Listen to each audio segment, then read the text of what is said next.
اسلام آباد high court نے police کو اسد عمر اور شاہ محمود قریشی کی گرفتاری سے روک دیا. دونوں رہنماؤں کی ضمانت منظور. 9 مئی واقعات سے متعلق مقدمے میں سیشن کورٹ نے 3 روز قبل شاہ محمود قریشی اور اسد عمر کی ضمانت خارج کی تھی. شاہ محمود قریشی اور اسد عمر نے گزشتہ روز پشاور ہائی کورٹ سے راہداری ضمانت لی تھی. BRT پشاور کی تحقیقات پر سپریم کورٹ کا حکم امتناع ختم کرانے کے لیے نگراں حکومت حرکت میں آ گئی. ایڈوکیٹ جنرل ریٹ پٹیشن واپس لینے کے لیے سپریم کورٹ سے رجوع کریں گے. حکم امتناع ختم ہونے پر FIA مناسب کارروائی کر سکے گی. نگراں وزیر ٹرانسپورٹ فیروز شاہ کا کہنا ہے کہ BRT میں کرپشن نہ ہوتی تو PTI حکومت سپریم کورٹ نہ جاتی. پشاور ہائی کورٹ نے FIA کو BRT کی تحقیقات کا حکم دیا تھا. PTI حکومت نے سپریم کورٹ سے حکم امتناع لے لیا. سوات سے سابق وفاقی وزیر مراد سعید کے بھائی کلیم سعید کو گرفتار کر لیا گیا. کلیم سعید کو ٹاؤن میونسپل آفس سے گرفتار کیا گیا. ان کے خلاف مختلف مقدمات درج ہیں. تحریک انصاف کے رہنما ہمایوں اختر خان نے PTI چھوڑنے کا اعلان کر دیا. کہا قیام پاکستان سے لے کر آج تک ان کے خاندان کا پاک فوج سے لازوال تعلق قائم ہے. شہید اختر عبدالرحمان جس فوج کے جرنیل تھے اس پر فخر ہے اور ہمیشہ رہے گا. شہداء کا لہو اور قربانیاں یہ قوم کبھی فراموش نہیں کرے گی. 9 مئی کے واقعات نے پوری قوم کی طرح ان کے خاندان کو بھی انتہائی افسردہ کیا. بالخصوص شہداء کی یادگاروں کو جو نقصان پہنچایا گیا وہ شہید کی اولاد ہونے کے ناطے ان کے لیے شدید رنج کا باعث تھا. اس کی جتنی مذمت کی جائے وہ کم ہے. ان حالات میں پاکستان تحریک انصاف کے ساتھ تعلق جاری رکھنا ممکن نہیں رہا, لہٰذا وہ پارٹی کو چھوڑنے کا اعلان کرتے ہیں. چودھری پرویز الہی ہمارے پاس واپس آنا چاہتے ہیں لیکن اسپین میں بیٹھا شخص نہیں مان رہا. چودھری شجاعت کے بیٹے چودھری شافع حسین کی میڈیا سے بات چیت. کہا چودھری شجاعت اور چودھری پرویز الہی کی ملاقات مثبت رہی. مونس الہی 1 سال پہلے ہی کہہ چکے ہیں کہ سیاست اپنی اپنی, خاندان تو ہمارا ایک ہے لیکن سیاسی طور پر فیصلہ انہوں نے خود کرنا ہے. پرویز الہی کو مسلم لیگ قاف میں واپس آنے کی باقاعدہ دعوت دے رہے ہیں. مسلم لیگ نون کے ساتھ مستقبل میں سیٹ ایڈجسٹمنٹ ہو سکتی ہے. بلوچستان کے سابق وزیر اعلیٰ جام کمال بھی نئی پرواز کے لیے پر تولنے لگے. پیپلز پارٹی سے رابطوں کے بعد مسلم لیگ نون کی چیف آرگنائزر مریم نواز سے بھی ملاقات کی. سینیٹر انوار الحق کاکڑ بھی ان کے ساتھ تھے. جام کمال, نواز شریف اور پھر شاہد خاقان عباسی کی وفاقی کابینہ میں بھی وزیر تھے. اپنی حکومت ختم ہونے کے بعد بلوچستان عوامی پارٹی کے سربراہ بن گئے. رکن قومی اسمبلی ملک سہیل خان اور سابق MP اختیار ولی کی بھی مریم نواز سے الگ الگ ملاقاتیں.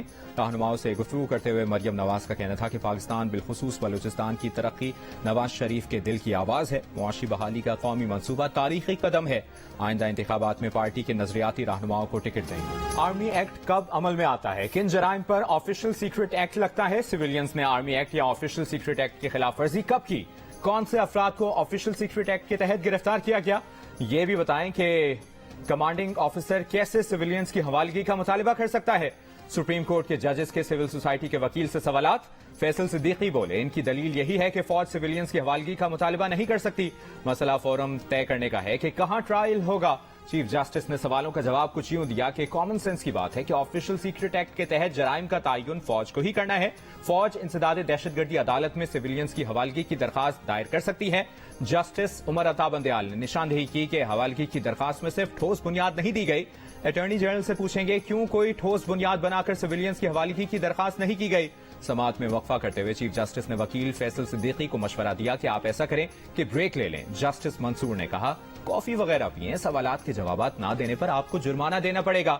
فوجی عدالت میں سویلین کے ٹرائل کے خلاف درخواستوں پر سماعت وقفے کے بعد پھر شروع.